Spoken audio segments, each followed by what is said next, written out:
Bonjour chers amis, bienvenue sur Congo Wetu, votre chaîne. C'est toujours pour moi un plaisir de passer du temps avec vous. Aujourd'hui, je l'ai fait comme je l'ai fait ces derniers temps dans la voiture parce que le temps me manque. J'espère que vous me comprenez.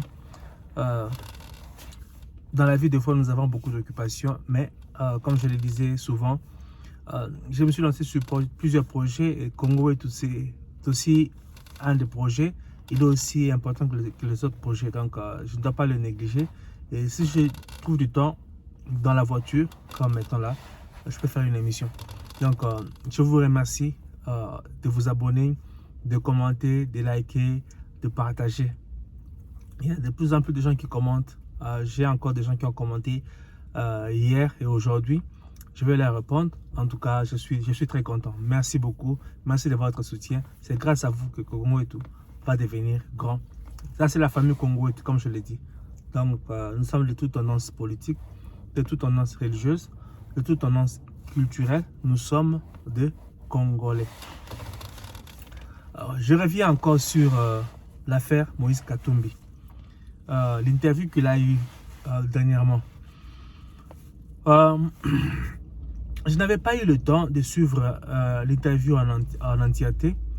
Il y a des extraits que je suis en train de suivre. En fait, j'ai fait une émission hier. Quelqu'un a même commenté. Il m'a dit que j'ai perdu mon temps avec Katumbi. J'ai fait une émission hier, une émission d'environ 1 heure du temps. Généralement, mes émissions ne durent pas 1 heure du temps. Hier, j'ai beaucoup parlé de ça parce que avant, j'ai fait des émissions lors desquelles j'ai attaqué Katumbi. Donc, moi, je supporte Fachi à cause de ce qu'il a fait pour le Congo et à cause de ce qu'il veut encore faire pour le Congo. Et je ne suis pas le seul, il y a beaucoup de Congolais qui le font. Alors, peut-être que certaines personnes allaient penser que j'étais contre Katumbi. Donc, je ne connais pas Katumbi, je ne suis pas contre Katumbi. Moi, je défends le Congo. Donc, j'opte pour la personne que je trouve être bonne pour le Congo. Actuellement, c'est Fachi que je soutiens, que je supporte. Alors, hier, j'ai parlé des qualités de Katumbi. En fait, pour ne pas faire croire aux gens que j'ai de la haine contre Katumbi. Mais il y a un extrait de son interview que j'ai encore suivi. J'ai été choqué. J'ai été choqué. Je vais le partager avec vous.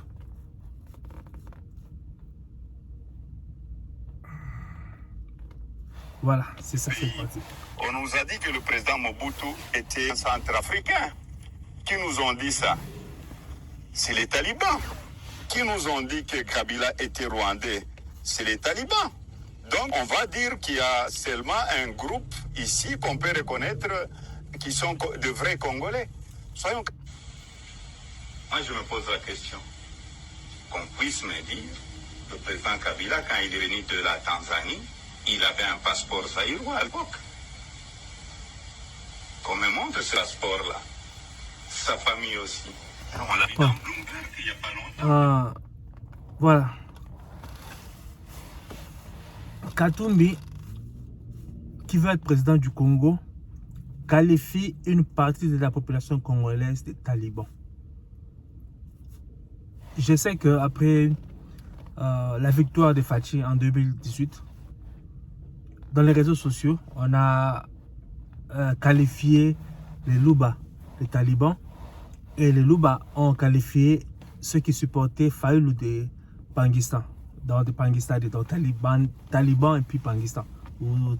Voilà, c'était un peu ça. Mais ça, ce sont des débats dans les réseaux sociaux où les gens se taquinent, les gens s'attaquent.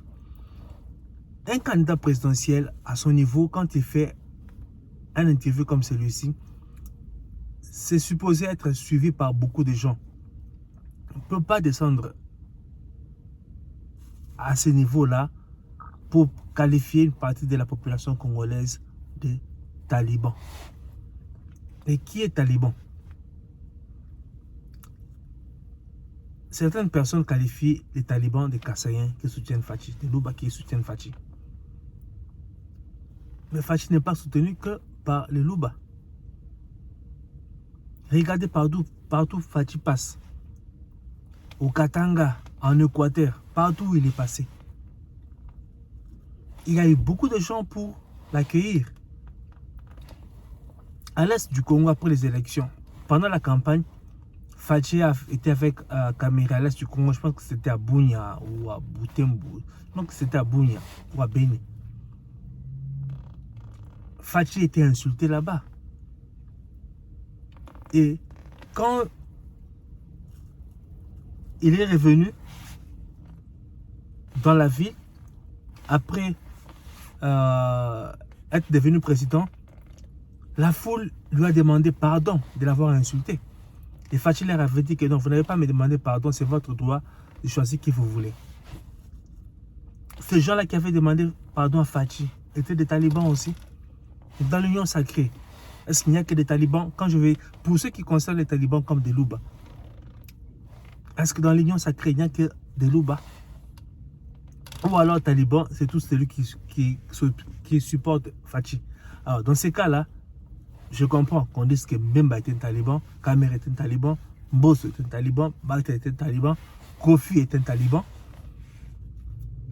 Et tous ces gens-là, j'en passe. Donc un président, candidat président, ne peut pas, c'est pas bon qu'il qualifie une partie de la population congolaise des talibans.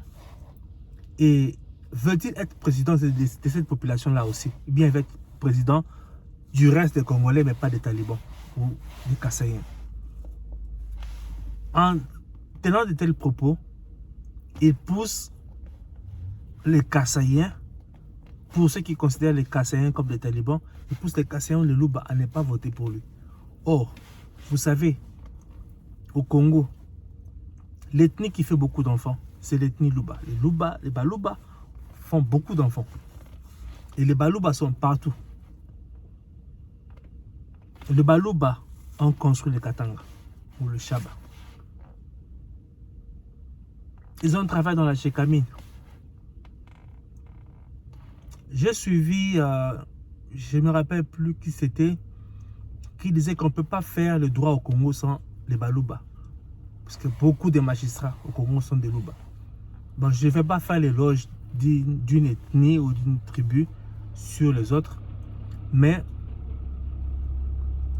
je suis quand même sidéré qu'un candidat président puisse qualifier une partie de la population congolaise des talibans. Ça, ce sont des débats qui se passent, des provocations qui se passent dans les réseaux sociaux. Donc voilà, on attaque les défenseurs de Félix Tshisekedi, eux aussi vont riposter. Ça se passe dans les réseaux sociaux. Un candidat président ne peut pas dire ça. Ne peut pas dire ça devant les gens. Et quand Katumbi dit de Félix Tshisekedi que c'est un président qui pleure, Tshisekedi, soi-disant, il pleure. Mais grâce à ses pleurs, il est arrivé à faire lever la mesure qui consistait à notifier le Conseil de sécurité quand on devait acheter des armes. Donc ça a marché.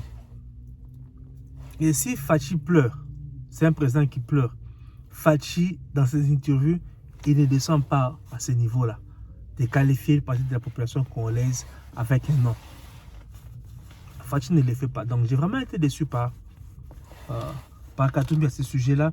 Et quand il dit que ce sont les Louba qui ont dit, ce sont les talibans qui ont dit que Mobutu était un Zambien. En fait, je ne sais pas s'il veut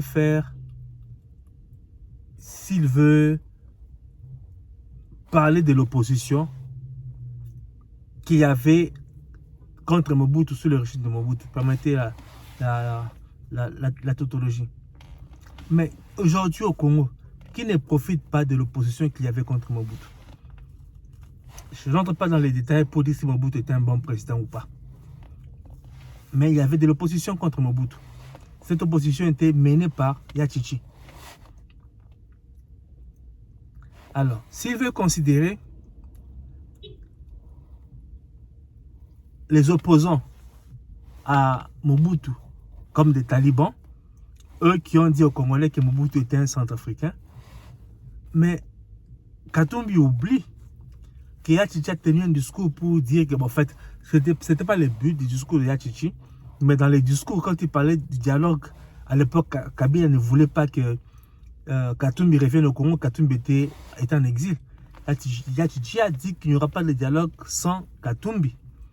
Et je le disais hier, que Yachichi n'a pas défendu beaucoup d'hommes politiques à ce point-là. Il a fait pour Katumbi. Alors, donc, Yachichi, qui a défendu la participation de Katumbi au dialogue et qui a fait opposition à Mobutu, il était donc un taliban. Et ce mouvement-là des talibans avait dit que Mobutu était un centrafricain. J'ai vécu dans un pays où j'avais des amis centrafricains. Mais vous savez vous-même que, en fait, quand on a découpé, quand on a tracé nos frontières, on a séparé des villages. Donc, on a des fois des familles qui se retrouvent de part et d'autre de la même frontière. Il y a des familles qui sont au Congo et qui ont leurs frères et sœurs en Centrafrique. L'ami centrafricain me parlait de ses amis qui disaient qu'ils avaient un frère au Congo qui était général. Ils étaient en train de parler du général Bolozi. Eux, ils sont centrafricains. Ils disaient que leur frère est général au Congo. Général Bolozi. Si j'ai bonne mémoire, je pense, il y a des années. On sait, par exemple, nous avons le Congo chez nous, le Congo-Brazzaville. Donc c'est normal qu'on puisse avoir des familles. Quand on trace les frontières, il y a peut-être, voilà, dans la même famille des frères qui habitent de ce côté-ci, des autres frères qui habitent de ce côté-là, on trace la frontière. Voilà, cela devient Brazzavillois, ceci devient reste congolais, Bouzaïrois à l'époque. Et Katumbi peut-il nous prouver que ce sont les talibans ou les Kassaïens qui ont dit que Mobutu était un centrafricain? Ça, c'est de la haine contre une ethnie. Et Katumbi, en tant que candidat à la présidentielle, ne peut pas tenir de tels propos, ne peut pas avoir un interview à ce niveau-là. Il devait parler de son projet de société. Qu'est-ce qu'il va faire pour le Congo s'il est élu? Il devait critiquer il devait critiquer le bilan de Fachi. Que voilà, il devait faire ceci, il n'a pas fait ça. Et ce qu'il a fait là, il devait améliorer comme ceci, comme cela. Mais ce n'est pas ce qu'on est en train de voir. On est en train de voir un Katumbi désillusionné. Il ne sait plus quoi faire.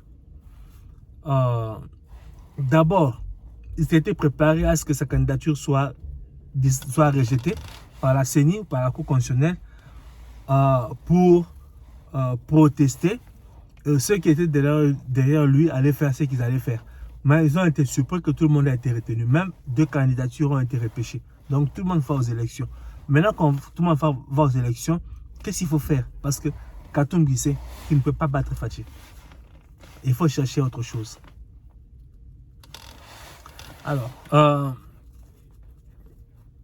Katumbi, dans la même interview, Katumbi dit que ce sont les talibans qui ont dit que Kabila n'était pas congolais. Bon, il y a quelqu'un, voilà, je vais vous faire suivre ça. Salut, bonjour. Un instant.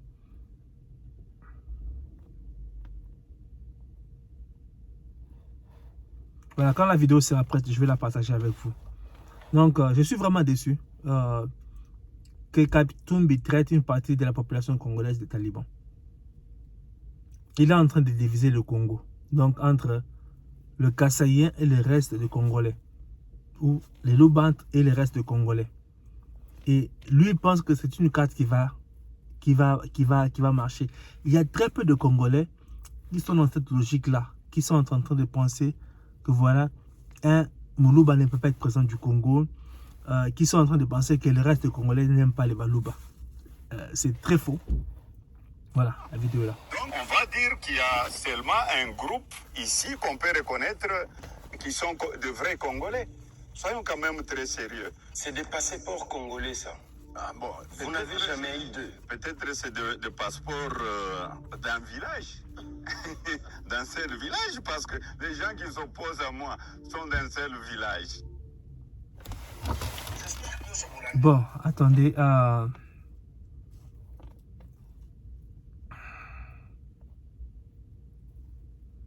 J'ai raté le début de la vidéo.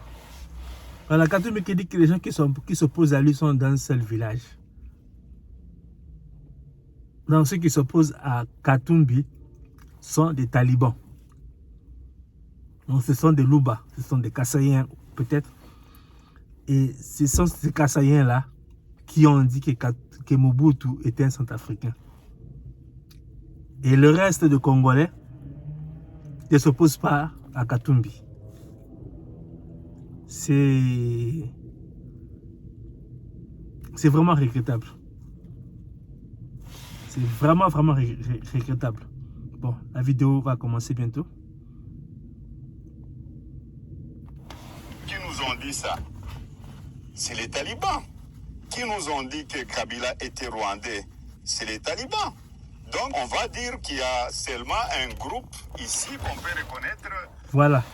Les talibans ont dit que Mobutu était centrafricain. Les talibans ont dit que Kabila était un Rwandais. Alors, suivez la réponse. Qui nous ont dit que Kabila était rwandais dans ces pays? Qui nous ont dit ça? C'est les talibans. Qui nous ont dit que Kabila était rwandais? C'est les talibans. Ah, Ouaya, Boya, Louvounou, Boya. Ngumkena, le premier gouverneur du Katanga, le Katangi, Yasolo Solo, Yebisabiso, mission Nini Bapesakio en tant que gouverneur ya Katanga. Et Nani a Yebisakio que Kabila Azali Rwandais. Et Zalaki Taliban ou bien Kabila Yemogo. Expliquez aux Congolais, mission Zalaki Nango, et Ndengeni Kabila a Komaki Katangi. Lorsque je suis nommé gouverneur du Katanga, je suis le premier gouverneur de ce siècle. Et chaque gouverneur a un mandat. Moi, j'en avais 3. Le premier mandat, c'était le président Kabila. C'était à la télévision que les Katangais se sont levés. On a dit Mouzé avait un enfant. C'était dans l'intimité, dans l'entourage de Mouzé. On savait qu'il avait un enfant qui s'appelait Joseph. Alors Joseph, ça travaillait beaucoup. Et il voulait avoir quelqu'un qui construise son image ici, comme Katangais et comme fils de Mouzé. Vous pouvez poser la question au président actuel. Le surnom de Kabange, il est venu d'où? Quand il nous a dit qu'il était jumeau, donc on lui a dit, ici chez nous, c'est Lungu et Kabange, vous avez pris, il était Kabange. Vous pouvez vérifier tout ça. Vous pouvez vérifier aussi que les documents de Joseph Kabila signés à l'époque, il n'y avait pas Kabange. Il y avait quoi? Joseph Kabila. Donc je vous dis pourquoi j'ai été nommé. Je vous dis que j'avais une mission ici de créer avec tous les Katangais la paternité de Joseph. Et ça, c'est une mission que j'ai réussi. Il n'y avait pas d'argent ici, il y avait la guerre. La deuxième mission était une mission sécuritaire. Donc, je le dis, c'est à la télévision. Et si quelqu'un peut me contredire, ou Joseph lui-même, il peut le faire. Mais il m'a donné comme mission, la première mission. Ici à Kinshasa, on dit que je suis rwandais, je suis burundais. Et je voudrais vraiment naître au Katanga. Et c'est ce que j'ai fait. J'ai créé avec mes vice-gouverneurs, avec tout le monde, les Mouyèges et compagnie, les Ronds, les Louba, les Pont. On donne à Joseph son patelin. Ça a été réussi. Vous pouvez le vérifier, même peut-être s'il ne le dit pas. Je crois qu'il le sait. Président Moïse, qui nous a encore dit que Kabila était tanzanien dans ces pays? C'est toujours les talibans? Ce que je regrette aussi, sur la même liste-là, je n'ai pas vu des Tanzaniens. Je n'ai pas vu des Tanzaniens. Parce que nous connaissons, il y a des Tanzaniens. Si réellement les gens sont conscients de ce qu'ils sont en train de faire, on devait avoir des Tanzaniens sur la liste aussi, parce qu'on l'a vu dans Bloomberg. Donc on cherche à nuire à d'autres personnes. Mais les gens qui étaient en Tanzanie, ils sont rentrés avec quelle pièce d'identité? Moi, je me pose la question. Qu'on puisse me dire, le président Kabila, quand il est venu de la Tanzanie, il avait un passeport zaïrois à l'époque. Qu'on me montre ce passeport-là. Sa famille aussi. Mais on l'a vu dans Bloomberg il n'y a pas longtemps. Bloomberg a sorti le numéro de passeport tanzanien de membres de la famille du président Kabila. C'est ce que je suis en train de dire. Si vous nous aviez trouvé au pays, ne cherchez pas de coups là où il n'y en a pas. Qui nous a dit que Katumbi était zambien? N'est-ce pas un Katangais? Ou bien c'est encore un taliban? Ah, oh, Batonye Mouyambo, Yebisa Congolais. Tango Kutaraga Moïse Katumbi, Azalaki Ndengenini, Azalaki Nani. Où il n'avait rien, il n'avait que du vent avec lui. Azalaki n'a pété. Asombi, créance, n'habite à sortir Asomba qui créance, puisqu'il avait la nationalité zambienne. On lui même sanga les sous dans un après invité. Basalelier makasi à saisir biloko na biso, batindi ba délégation, baké ba négocier, ba foutu un bongo. Et tikali 188 000 $. Aïe awa. Aké à côté na Jekamine, là j'étais là, je l'ai accompagné ces jours-là. Vous êtes complice? Complice n'est pas accompagné moto à quel iba? Non, moi je ne dois comprendre.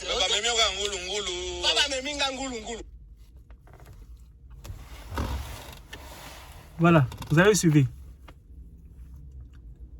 Katumbi, Kabila se faisait des soucis que les Congolais disaient qu'il était un Rwandais. Ce ne sont pas les talibans qui ont dit que Kabila n'était pas un Congolais, qu'il était un Rwandais. Les Congolais disaient que Kabila était un Rwandais, Joseph Kabila était un Rwandais. Et les Katangais ont fait de Kabila un Katangais. Et Katumbi a confirmé que Joseph Kabila avait un passeport tanzanien, donc il était tanzanien. Parce que ce ne sont pas les Kassaïens qui ont dit que Joseph Kabila n'était pas congolais ou qu'il était tanzanien. Katumbi lui-même l'a dit.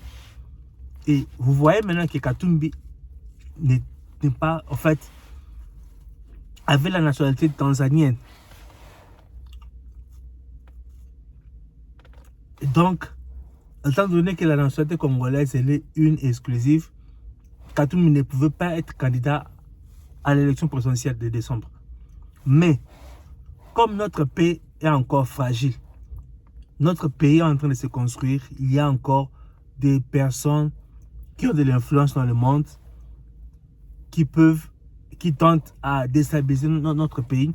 Qu'est-ce qu'il fallait faire pour ne pas faire en sorte que les processus électoraux soient discrédités? On a laissé tout le monde s'embarquer. Mais Katumbi ne méritait pas. Vous l'avez suivi.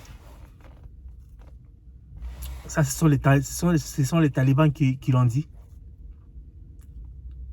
Celui qui a révélé cette vérité-là était un taliban en train de combattre Katumbi.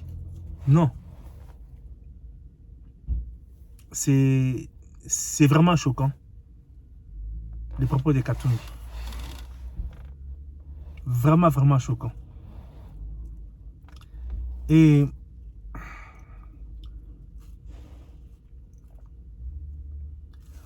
comme le plan qui était préparé, c'est Katumbi est disqualifié, sa candidature est invalidée.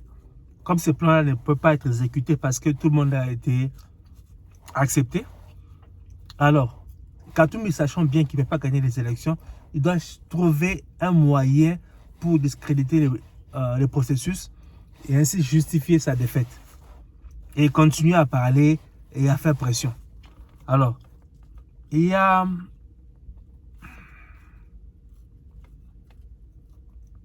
un ami qui a partagé un article. Bon, je l'ai juste parcouru. Selon lesquels, en fait, Kamita tout dit qu'il a des preuves qu'on prépare le bouage de urnes. Et il veut que Kadima puisse se justifier là-dessus. de tous les candidats que nous avons, 26 candidats, le seul camp qui trouve qu'on est en train de préparer une fraude électorale, c'est le camp de Katumbi. C'est le seul camp. Quand on a peur des élections, on ne croyait pas qu'il y aurait élection. Donc, pour qu'on continue à faire du boulot, à faire pression, pour qu'il y ait dialogue. Maintenant, là qu'il y aura élection, donc il n'y aura pas de dialogue. Les Congolais vont voter leurs frères et sœurs congolais pour diriger le Congo. Alors, il faut trouver un moyen pour discréditer le processus électoral. Seul le camp de Katumbi trouve qu'il y aura une préparation de la fraude. La CENI a bien dit qu'elle va publier la liste des électeurs. Bureau de vote par bureau de vote. Les gens qui iront voter doivent voir leur nom sur la liste du bureau de vote avant d'entrer et de voter. Les candidats, préparez vos témoins qu'ils contresignent les PV. Et si vous gagnez, gardez une copie de ce PV, publiez-le. Comme ça, on saura que dans telle circonscription, il y a tel député qui a gagné. Et quand vous publiez votre victoire, ne vous arrêtez pas seulement à votre victoire. Si on a voté aussi les présidents dans la circonscription, prenez aussi une photo du PV. Que voilà, dans telle circonscription, c'est tel candidat qui a remporté la présidentielle. Comme ça, il y aura transparence, comme Kadima l'a promis. Et puis, ceux que nous allons voter seront vraiment ceux qui vont exercer le pouvoir sur nous. Je n'ai pas pu retrouver l'article parce que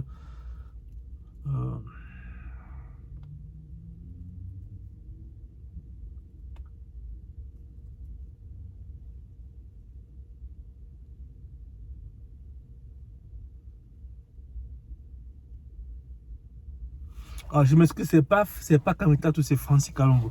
L'article dit ceci. RDC, Denis Kadima officiel, prit la main dans le sac. À 8 jours du lancement de la campagne électorale, cadre d'ensemble pour la République, Francis Kalongo fournit les preuves de la planification de la fraude électorale par la CENI et donne une explication au refus de Kadima de se soumettre à un audit international indépendant et de publier les listes des électeurs. Ça, c'est faux. Ça, c'est faux. Il y a eu un audit, mais les églises catholiques et protestantes avaient refusé d'y participer. La mission de la SADC était venue au Congo. Et c'était quoi leur conclusion? Que tout s'est passé bien. Mais Francis Kalongo, on sait ce qu'il a fait en 2011. Comment ils avaient fait pour voler la victoire à Yachichi. On le sait. On le sait. On le sait. Donc, de tous les camps, de tous les 26 candidats, un seul camp trouve qu'il y a préparation de la fraude électorale. C'est ce camp-là qui avait favorisé la fraude électorale sous Kabila. La peur des élections.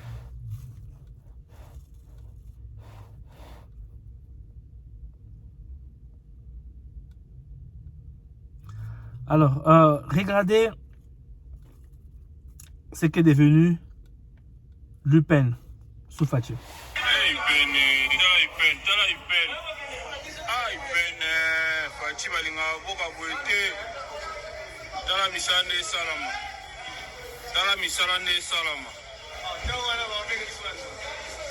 Dans misala ne sala o ba bâtiment sika to zongi ce soir dans la auditoire là d'autant auditoire beauté dans la auditoire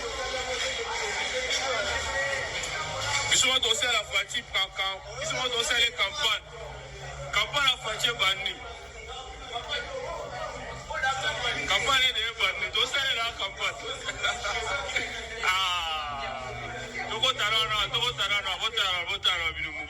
Votanan, Atabino Moko.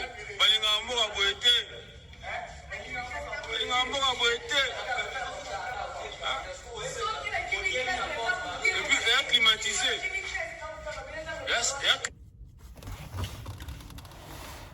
Ça, c'est ce que Fachi a fait à Kinshasa. Est-ce que ça, c'est au village de Fachi? Ceux qui sont en train de parler là, ce sont des talibans. Ceux qui vont étudier ici, ce sont des talibans seulement. C'est pour tous ceux qui sont à Kinshasa. Tous les Congolais peuvent s'inscrire à l'UPEN. Ça, c'est pas seulement pour les talibans. Fachi est en train de faire des choses pareilles au Congo. Avant, c'était l'UPEN. Quel était le genre d'infrastructure que cet institut avait? Regardez ce que l'institut est devenu aujourd'hui sous Fachi. Et une personne pareille, on doit la combattre. Quand on a connu beaucoup de présidents, beaucoup de dirigeants qui n'ont pas bâti notre pays. Regardez ce que Mama Emo est devenu. J'ai vu des vidéos à Chikapa, des routes asphaltées avec de l'éclairage. Bon, les gens ont volé des lampadaires malheureusement. Ça, c'est une mauvaise mentalité. Fachi a travaillé. Et si je le soutiens, c'est pas pour rien. C'est parce qu'il a fait ça. Moi, pour le moment, je ne suis pas à Kinshasa pour fréquenter l'UPEN. Mais je suis content que mes frères et sœurs congolais et congolaises pourront étudier dans de bonnes conditions. Je suis content.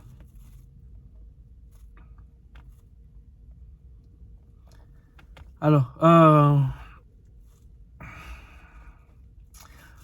il y a cette vidéo. Regardez.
Voilà, ça c'était à Lufu, je pense bien.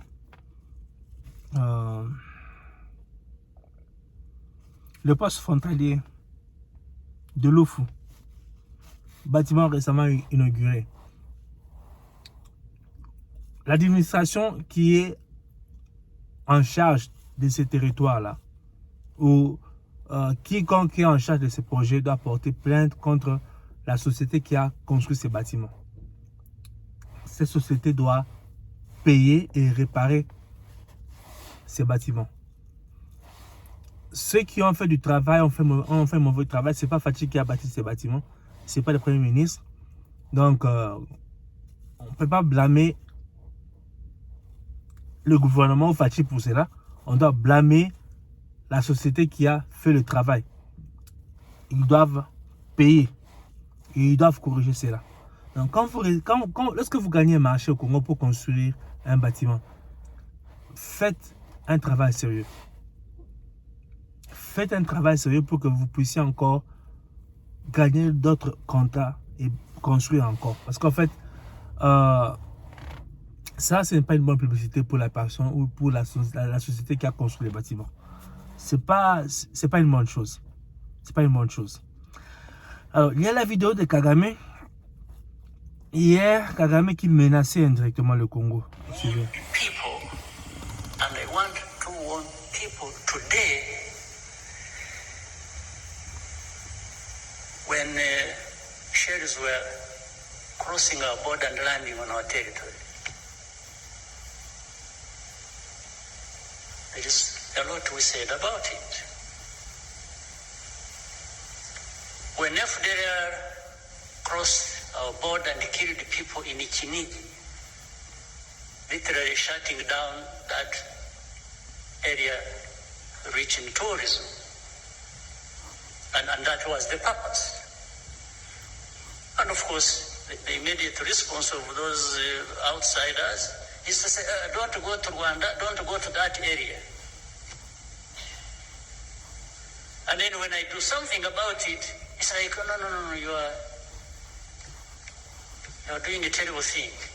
Oh, you want me to keep quiet? Those people close that area, will lose everything and lose people's lives. And then say, oh, if you do this, we shall blame you. Well, I'll give you what to blame me for, in a real sense. We are really prepared to be blamed, but we will be blamed for doing what we must do. Alors, Kagame est en train de dire que lorsque les projectiles traversent la frontière pour tomber au Rwanda, que ça affecte une région qui est une région touristique. Et les gens qui sont à l'extérieur disent que voilà, il ne faut pas aller au Rwanda parce que là-bas, il y a des problèmes. Et il dit que c'est en fait le but de ces gens-là qui attaquent le Rwanda, c'est pour empêcher que les touristes aillent au Rwanda. Et il parle des FDLR. Donc, ils sont de l'autre côté de la frontière et des projectiles qui tombent sur le Rwanda. Et quand il veut faire quelque chose, on lui dit que voilà, si vous faites ceci, vous serez blâmé. Donc il dit que maintenant, cette fois-ci, je vais agir, je vais vous donner une raison de me blâmer. C'est ce que Kagame est en train de dire. Kagame a toujours menti que les FDLR sont au Congo en train de menacer le Rwanda. Aucun jour, il a présenté des preuves concrètes des attaques des FDLR au Rwanda. Et quand ils ont occupé l'Est du Congo pendant des années, ils n'ont pas mis fin à cette rébellion des FDLR. Et comme Fachi l'avait dit, en fait, les FDLR menacent maintenant, ils menacent plus la sécurité du Congo que celle du Rwanda. Et quand Kagame dit ça, c'est qu'il a reçu un support, un soutien pour se lancer dans la guerre. On sait déjà qu'il est en train d'envoyer malheureusement nos frères et nos sœurs rwandais et rwandaises qui sont en train de mourir au Congo pour rien. Même pas pour l'intérêt du Rwanda, mais pour l'intérêt de Kagame. Et je ne sais pas si vous êtes au courant, nos forces spéciales ont abattu 6 drones de fabrication américaine à la frontière avec le Rwanda. Quand Kagame dit ça, Kagame l'a dit hier, et hier soir, on a abattu ces drones, 6 drones. Alors quand Kagame dit ça, c'est qu'en fait, il a reçu du support pour continuer à faire la guerre au Congo. Mais